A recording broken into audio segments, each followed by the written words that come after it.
Video নিয়ে। তো হ্যাঁ, তোমরা বুঝতেই পেরেছো অবশ্যই যে টাইটেল আর থাম্বনেল দেখে যে কি বলতে চলেছি। অঞ্জলি দিদিভাইয়ের ছেলেকে কেন আবার নার্সিং হোমে ভর্তি করতে হলো? তো প্রথমে তো অঞ্জলি দিদিভাই গিয়েছিল হচ্ছে সেলাই কাটার জন্য, কারণ ওর সিজারে যে সেলাইটা ছিল তার উপরে পট্টিটা ছিল। আগের দিন হচ্ছে ওখানটা যে জায়গাটা, এক একটা জায়গা না, একটা জায়গায় বলতো খুব টান ধরতো, একদিকে জায়গাটা খুব টান ধরতো এবং সেখানে খুব জ্বালা জ্বালা করতো। তো সেই জন্য ওই যে পট্টিটা লাগানো ছিল সেটা আগের দিন রাত্রিরে খুব জ্বালা জ্বালা করছিল বলে, তো ওর মায়েরা সব মানে পটিটাকে, মানে যে ব্যান্ডেজটা করা ছিল পটিটা, সেই পটিটাকে পুরোটা তুলে ফেলে দেয় এবং তার পরের দিন যাই হচ্ছে ডক্টর দেখাতে। তো ডক্টর দেখাতে গেল, তো ওখানে গিয়ে তো মানে বসে একটু ওয়েট করছিল, ওদের কত নাম্বারে নাম ছিল, তো দেখালো, তারপরে ওদের এলো। তো ডক্টরের সাথে সমস্ত কথাবার্তা হলো, সবটাই তোমরা দেখে থাকবে। তো সেখানে বলা হয়েছে যে খুব মানে তুমি হাসতে হাসতে মা একদম তোমার বেবি হয়ে গেল, সিজার হচ্ছে হাসতে হাসতে। আর অবশ্যই যে আমাদের যেটা দেয় আর কি, মানে স্পাইনাল কর্ডে যে ইনজেকশনটা দেয় আর কি অবশ করার জন্য, তো সেটা দিয়েছিল। কিছুই আমরা বুঝতে পারবো না, ওই ইনজেকশনটা দিলে না একদম পুরো এই জায়গা থেকে পুরো অবস্থা কিছুই বুঝতে পারবো না। তো অঞ্জলি দিভাইয়ের ক্ষেত্রেও সেটাই হয়েছিল। তো অঞ্জলি দিভাই কিছুই বুঝতে পারেনি, পেট যে কাটা হচ্ছে হচ্ছে কিচ্ছু বুঝতে পারেনি।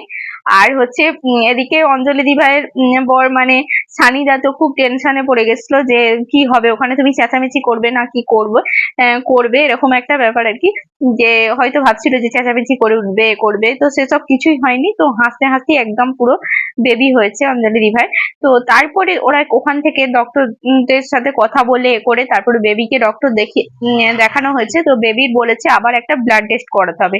বেবিকে ব্লাড টেস্ট করাতে নিয়ে গেল, স্বাভাবিক ওইটুকু একটা বাচ্চা বেবির যদি আমরা ওইটুকু মানে একদমই সদ্যজাত বেবিদের যদি মানে কোন রকম ফুটফুটিয়ে ছুঁচ কোথায় ফোটাবে বলো, হাতে তো নেই, মাংস নেই, মানে একদমই পুরো শরীর একদম কচি সদ্যজাত বেবি। তো তাকে যা হোক করে সেখান থেকে তার ব্লাডটা নিতে হবে, সেজন্য তাকে ব্লাড টেস্ট করাতে নিয়ে যাওয়া হলো। তো ব্লাড তো সেখান থেকে নিয়েছে, খুব কান্নাকাটি করেছে বাচ্চাটা।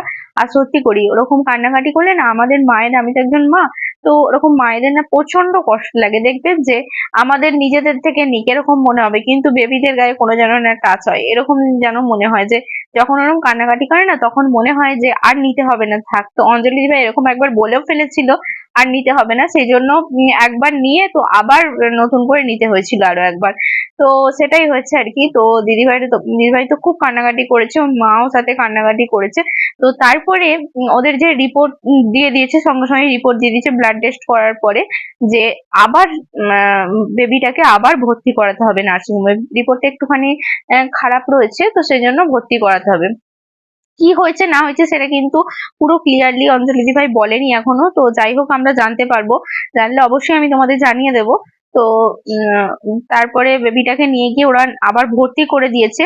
তো ভর্তি করার পর অঞ্জলি দিভাইরা সত্যি এটা ভীষণ কষ্টকর ব্যাপার একটা, যে বাচ্চাকে ভর্তি করে দিয়ে একা ওখানে রেখে দিয়ে বাড়ি চলে আসা। তো ওদেরকে বাড়ি চলে আসতে হয়েছে, মা আর অঞ্জলি দিভাই তো খুব কান্নাকাটি করতে করতে এসেছে সারা রাস্তা। তো সত্যি প্রচন্ড কষ্ট লাগে, এটা প্রচন্ড কষ্টের একটা ব্যাপার যে বেবিটাকে ওখানে একা রেখে দিয়ে তারপরে চলে এলাম আমরা সবাই মিলে, আর ও ওখানে একা থেকে গেল, ভর্তি নিয়ে নিয়েছে ওকে। তো যাই হোক কিছু করার নেই। তো ভগবানের কাছে প্রার্থনা করি অঞ্জলি দিভাইয়ের ছেলে যাই হয়ে থাক যেন তাড়াতাড়ি, খুব তাড়াতাড়ি যেন সুস্থ হয়ে ওঠে ওই পুচকুটা, মানে বাবান সোনা। অনেক অনেক ভালোবাসা রইলো বাবান সোনা তোমার জন্য, তুমি অনেক বড় হবে। তো খুব তাড়াতাড়ি তুমি সুস্থ হয়ে উঠবে, ভগবানের কাছে এটাই প্রে করি। সত্যি মানে আমরা মায়েরা না কি বলতো, ছেলে মেয়েদের যদি আমাদের কিছু হয় না, আমরা নিজেকে একটু ঠিক রাখতে পারি না। তো এটাই হয়, মানে যখন বাবা মা ছিলাম না, বাবা মা একবার হওয়ার পরে না বাবা মার যে ফিলিংসটা সেটাই বোঝা যায়। যারা হয়নি তারা এখনো সেটা কিছু বুঝতে পারবে না, কিন্তু যারা অ্যাকচুয়ালি হয়ে গেছে বাবা মা তারাই এটা জানবে সন্তানের মর্মটা কি জিনিস, কিরকম হয় এটা। তো এটাই আর কি। তো তোরা তো বাড়ি চলে এসছে বাবান সোনাকে ওখানে ভর্তি করে দিয়ে নার্সিং হোমে। তো যাই হোক, যাই হয়ে থাকুক, খুব তাড়াতাড়ি যেন বাবান সোনা সুস্থ হয়ে ওঠে এটাই চাইবো। তো চলো, তোমরা তাহলে জানতেই পারলে যে কি হয়েছে। সেটা এখনো ক্লিয়ারলি আমরা মানে কিছু এখনো বলেনি আর কি অঞ্জলি দিভাইয়ের বেবিটার কি হয়েছে হঠাৎ করে।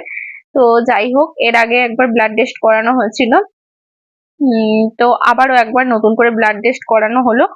অঞ্জলি দিভাইরা নিশ্চয়ই বলবে এটা কি হয়েছে না হয়েছে। তো চলো।